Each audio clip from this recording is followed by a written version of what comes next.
कैसे हो सभी।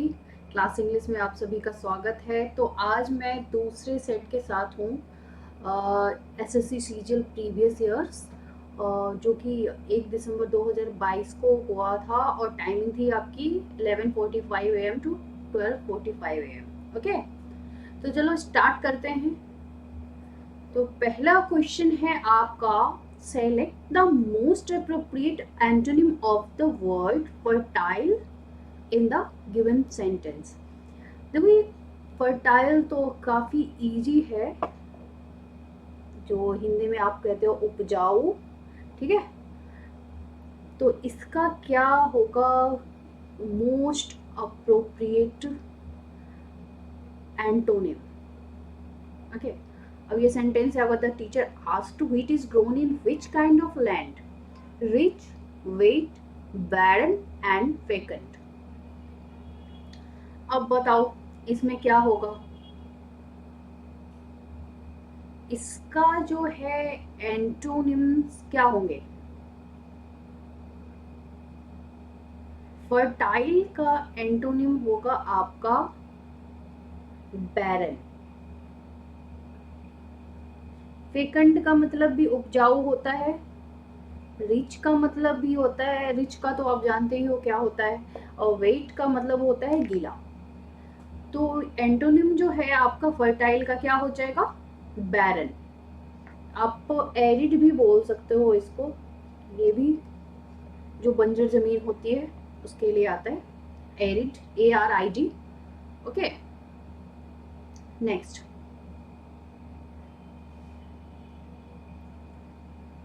select the correct passive form of the given sentence. The manager explained the latest assignment to Lana. अब इसमें क्या होगा, पहले तो आपको ये देखना है कि यहाँ पे है ये द लेटेस्ट असाइनमेंट टू, जो है ये सब्जेक्ट बन जाएगा यहाँ पे आपका, और वॉज आएगा क्योंकि ये जो है आपका पास्ट में है, V2 है, तो यहाँ वॉज आएगा, और एक्सप्लेन टू लाना बाय द मैनेजर। सिंपल। आप अगर यहाँ पे वॉज देख के आइडेंटिफाई कर लेते तो आगे आपको पढ़ने की जरूरत नहीं थी, क्योंकि एक सेंटेंस में हैड दे रखा है, दूसरे में हैड बीन दे रखा है, तो और तीसरे में भी फोर्थ वन जो है उसमें भी आपका हैड बीन दे रखा है। तो फर्स्ट वन जो है आप देख के एक बार में कर सकते थे, क्योंकि और दूसरे ऑप्शन में कहीं भी वॉच नज़र नहीं आ रहा है, आपका टाइम भी सेव होगा। Select the most appropriate, next one, select the most appropriate synonym of given word, transient. देखो इसका मतलब होता है क्षणिक, ठीक है, क्षणिक। Transform, temporary, transmit, trap. तो क्षणिक क्या होगा, टेम्पररी ही होगा ना, परमानेंट तो होगा ही नहीं। Okay, got it. काफ़ी अगर थोड़ी सी मेहनत किए होते ना तो 100% स्कोर करके आए होते आप, क्योंकि वोकेबलरी भी आपकी इजी वाले पूछ रखे हैं, जो कि हो जाए आराम से। Next one, select the correct direct form of the given sentence. She asked me why I had been smoking that day. अब देखो इसमें यहाँ पे दैट डे है सबसे पहले, इसका तो टुडे बनेगा, ठीक है, टुडे बनेगा, क्योंकि डायरेक्ट फॉर्म पूछ रहा है आपका। तो और देखो टुडे बनेगा तो कौन कौन सा एलिमिनेट हो गया, दिस डे ये एलिमिनेट हो गया, बाद बाकी है। तो she said to me why were you smoking today, why are you smoking today, why you smoke today.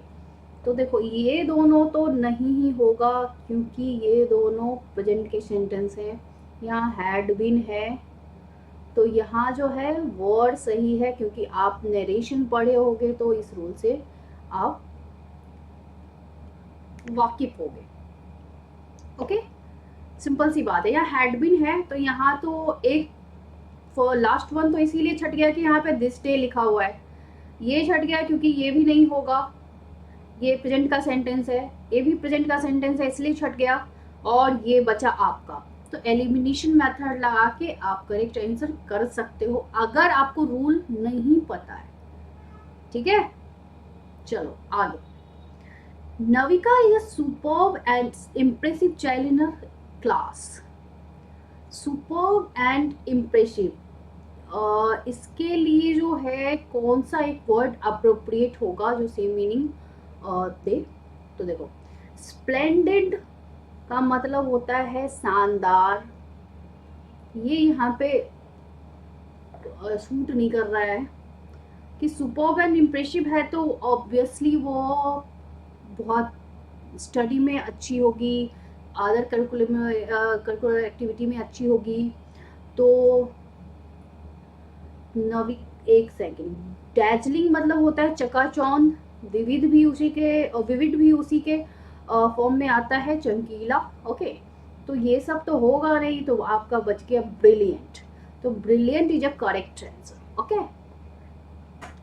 Next, select the most appropriate antonym of the given word. Casual, देखो ये तो काफी इजी पूछ रखा है आपसे, तो स्पिरिचुअल तो कभी नहीं होगा। आप हमेशा बोलते रहते हो ना कैजुअल ड्रेस में है, ये है वो है, तो ऐसे बोलते रहते हो, तो उसका कभी सुना फॉर्मल एंड कैजुअल। अगर बोलते हो तो आप कैजुअल देखते हो और एक बार में बस ये जो है ना फॉर्मल वाले को करेक्ट करके आते हैं। आगे, select the appropriate option to replace the underlined word with the adverb of time। तो adverb of time जो है आपका, आप बताओ इसमें से क्या है। twice जो है वो आपका adverb of frequency है, often भी adverb of frequency है, happily तो manner में आ जाएगा। Okay, adverb of manner। अब आपका टाइम बताने वाला तो एकमात्र वर्ड यही है, yesterday। तो यही करेक्ट है ना, थोड़ा सा दिमाग लगा लेते हैं। एडवर्ब ऑफ टाइम, अब टाइम दिखाने वाला बताओ कौन सा दिख रहा है आपको, यस्टरडे। रेगुलरली तो होगा नहीं, वो भी फ्रीक्वेंसी में आएगा, एडवर्ब ऑफ फ्रीक्वेंसी में। आपको मैंने जब एडवर्ब आइडेंटिफायर बता रही थी ना मैं, तब ये सब करवाया है। देखो कितना यूज है, जो आप ग्रामर कर रहे हो उसी से पूछने वाला है, कहीं से घुमा के कुछ नहीं पूछता है वो। ये तो काफी, अगर ढंग से कर लिए हो तो ये 100% स्कोर करने वाला पेपर था। चलो आगे बढ़ते हैं। Select the most appropriate antonym of the given word. Conceit, ये तो कहते हैं ना अकर, अकर इसका मतलब वही है, कंसीलमेंट, रिवील। अब अकर है, मॉडेस्टी मतलब होता है आपका विनम्र, हिडन होता है छुपा हुआ, रिवील होता है जो स्पष्ट हो, कंसीलमेंट मीन्स भी होता है आपका छुपाना, ठीक है, जो हिडन होते हैं। तो ये सब तो होंगे नहीं, तो एक आपका बस मॉडेस्टी ही बच गया जो करेक्ट है। ओके, चलो आगे बढ़ते हैं। Select the option that can be used as a one-word substitute for the given group of words. Feeling or showing extreme tiredness. देखो, vitalized तो होते हैं energetic, nervous आएंगे नहीं, weary होता है आपका थका हुआ, drowsy होता है आपका क्या होता है, ये भी उबाऊ के सेंस में आता है, तो ये करेक्ट नहीं है। ये वेरी जो है आपका, ये करेक्ट आंसर है, ठीक है। इसके लिए देखो वोकेबलरी करनी पड़ेगी आपको, जो मैं लिस्ट प्रोवाइड करवाऊंगी उससे लगा लो, डेली प्रैक्टिस करो, और तो फिर एक भी वोकेबलरी आपकी रहने वाली नहीं है। लेकिन डेली बेसिस पे ये करना होगा, किसी एक दिन उठे कर लिए और फिर बाकी दिन सो गए तो उससे नहीं होगा, ठीक है। तो कॉन्टिन्यूसली करना है हमें। चलो आगे बढ़ते हैं। The question below consists of a set of leveled sentences. Out of the 4 options given, select the most logical order of the sentences to form a coherent paragraph. अभी देखो, we are naturally social creatures. फिर से आपको पढ़ना है पूरा, तब decide करना है कि कहना क्या चाह रहा है, ठीक है। A bit of solitude, as everyone from Torre to Proust have written about, is one of our most powerful tools for disconnecting and recharging. This does not mean you need to lock yourself away in a room at the end of the day. However, all that time with people takes its toll. तो देखो, we are naturally social creatures.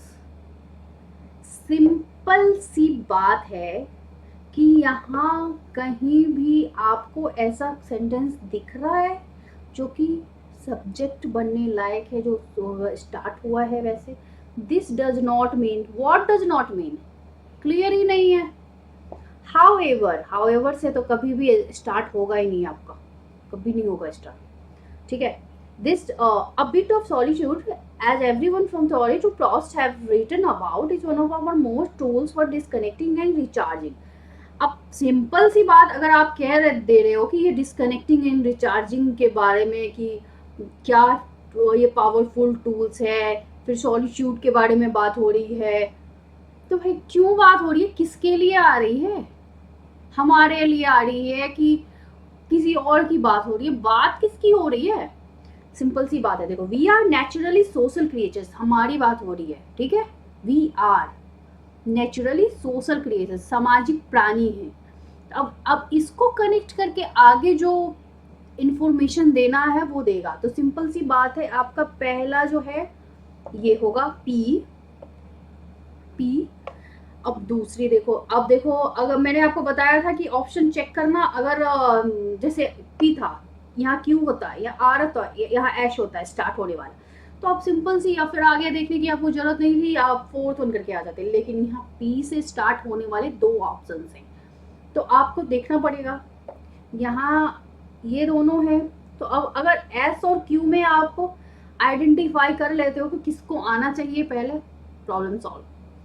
चलो, तो S and Q का देखते हैं कि क्या बोल रहे हैं. However, all that time with people takes its toll. और क्यों में क्या बोला? A bit of solitude, as everyone from Thorny to Proust have written about, is one of our most powerful tools for disconnecting and recharging. अब पहले तो ये social creature की बात कर दिया. ठीक है. तो ऑब्वियसली ये वाला ज्यादा अप्रोप्रिएट है ना, क्योंकि यहाँ पे पीपल के साथ जो टाइम बिताने की बात हो रही है, तो ये इससे कनेक्टेड ज़्यादा लग रहा है ना, तो ये आपको एस आना ज़्यादा अप्रोप्रिएट है. तो अब ये आपका सॉल्व है. P S Q R is a correct option. Okay, चलो फिर आगे बढ़ते हैं. Rearrange the parts of a sentence in correct order. Michael holding who. अब देखो, इसके साथ सारे सेंटेंसेस आप देखो, हु के बाद आपका क्या आना चाहिए? यहाँ पे वर्ब की जरूरत है ना इसको. हु, जिसके बारे में बात हुई उसके बारे में तो बताओगे. तो डेफिनेट सी बात है, who was a member of sky sports. बस फर्स्ट वन इज करेक्ट. आगे देखने की कोई जरूरत ही नहीं पड़ती आपको, अगर ध्यान से खड़े होते आप. ठीक है. चलो, select the option that expresses the given sentence in passive voice. Robin rolled the marble through a small plastic pie. यहाँ देखो, ये rolled आया हुआ है, past की बात हो रही है, यहाँ पे फिर was आएगा. ओके. अब जो है इसका जो ऑब्जेक्ट था वो आपका सब्जेक्ट बन जाएगा. तो ऑब्जेक्ट मार्बल है, तो the marble was rolled through a small plastic pipe by Robin. देखो, ये मार्बल जो है, इसके बाद इसको वर्ब की जरूरत थी, तो ये क्या आ गया है? इनकरेक्ट. अ स्मॉल प्लास्टिक पाइप, ये रोल हो रहा है क्या, या मार्बल को रोल करा है? ये तो बनेगा ही नहीं फिर. The marble was rolled by Robin. Rolled by, ये तो थ्रू है ना यहाँ पे. अब सेंटेंस में जो आ रहा है वो उसको ही उड़ा दोगे? नहीं, ऐसा नहीं हो सकता. तो ये इनकरेक्ट है. तो थोड़ा सा दिमाग लगाना होता है. ठीक है. चलो आगे बढ़ते हैं. तो इसका करेक्ट आंसर ये था. Choose the correct meaning of the given idiom. Bag in baggage. देखो, अच्छा, ईडियम एंड फ्रेज में क्या डिफरेंस है, ये आपको पता है? ईडियम है आपका और फ्रेज है, इसमें क्या डिफरेंसेस है, ये पता है क्या किसी को? देखो, दो सेंटेंसेस देखना आप।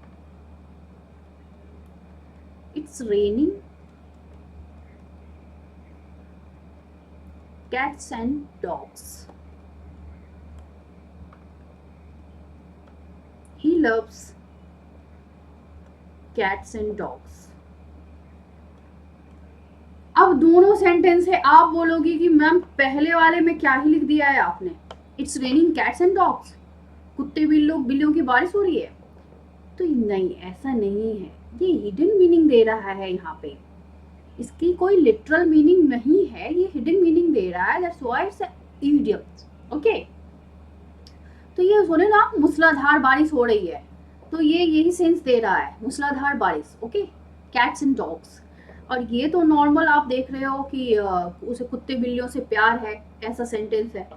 तो कैट्स एंड डॉग्स जो है यहाँ पे ये फ्रेज है, दो कोई भी दो वर्ड मिलके आपस में फ्रेज बना लेता है, ठीक है, जिसकी लिटरल मीनिंग होती है, जो आपको दिख रही है वही मीनिंग होती है, बट इडियम्स की जो है वो हिडन मीनिंग होती है, आपको उसको समझना है, ध्यान रखना है, रिमेम्बर करना है, तब जाके आप आइडेंटिफाई कर पाओगे। ओके, तो चलो, आज के बाद कोई पूछे कि इडियम्स क्या है, फ्रेज क्या है, तो कंफ्यूज मत हो ना। ओके, आगे बढ़ते हैं। Bag in baggage with all of ones position, आप कहते हो ना बैग इन बैगेज, जा रहा हूँ, जितने भी आपके पोजीशन वाली चीजें हैं सब लेके जा रहे हो, पूरा बोरिया बिस्तर के साथ, ठीक है, आगे बढ़ो। It's very difficult for her to touch a secret, make a secret, cry a secret, तीनों ही बेतुका है। Correct one is keep a secret. Choose the incorrectly spelled word. Slaughter होता है किसी की हत्या करना, क्रॉपिंग तो होता है वो फसल उगाना, टायरेनिकल होता है अत्याचार, ठीक है, अत्याचार। और ये जो है ट्रैफिकिंग में आपका यहाँ ट्रैफिकिंग में आई मिसिंग है, ठीक है, इसीलिए इनकरेक्ट स्पेल्ड वर्ड है। आगे बढ़े। Select the most appropriate meaning of the underlined idiom that can be substituted in the following sentence. He was murdered in cold blood. In cold weather? No. When blood was cold? No. Regretfully? Regretfully ऐसा तो कोई नहीं सुना है मैंने। Cold blood का मतलब है डेलिब्रेटली, मतलब जानबूझकर, इंटेंटेडली। ओके, जानबूझकर, इंटेंशनली। आगे बढ़ो। David was put off by the gleaming eyes in the dark. अब इसमें आपको बताना है कि rectify the sentence by selecting the correct spelling of the underline word. अब इसकी जो है करेक्ट स्पेलिंग करनी है, ग्लैमिंग ये करेक्ट नहीं है, यहाँ पे ग्लीमिंग होनी चाहिए, ठीक है, ग्लीमिंग आनी चाहिए, तो चमकीली। Select the most appropriate option to fill the blank. The planets are revolving around the sun और rotating, which one is correct.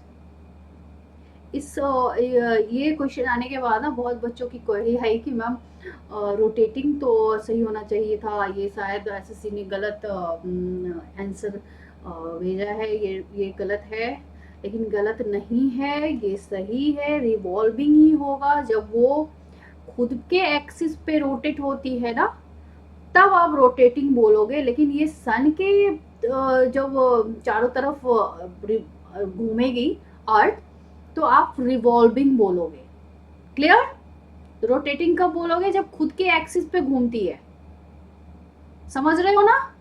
Rotating तब बोलोगे और यहाँ पे क्या है, the planets are revolving around the sun, not on its own axis. Okay, next one. The following sentence has been divided into parts. One of them may contain an error. Select the part that contains the error from the given options. If you don't find any error, mark no error as your answer. So, child was gazing longingly at the toy. Gazing longingly मतलब, ये longing मतलब होता है कि बहुत बहुत चाहत से देखना, ठीक है। तो child was gazing longingly at the toy, इसमें क्या एरर लग रहा है आपको या नहीं, बताओ। मुझे तो नहीं लग रहा है, सारा सही ही है, कहीं कोई एरर नहीं है, ये नो एरर सेंटेंस हैं आपके। ओके, चलो आगे बढ़ते हैं। The sentence has been given with a blank to be filled with an appropriate word, choose the correct alternative. If you are the one who is planning to lose weight, remember to keep your snacking outgoing. नहीं, प्रीजुडिस्ड ये भी तो नहीं होगा, uncontrol रखोगे तब तो lose weight करने के बजाय आप लूज वेट गेन करोगे, ठीक है। तो यहाँ पे मॉडरेट होना चाहिए, ठीक है, बीच बीच का, मतलब हल्का।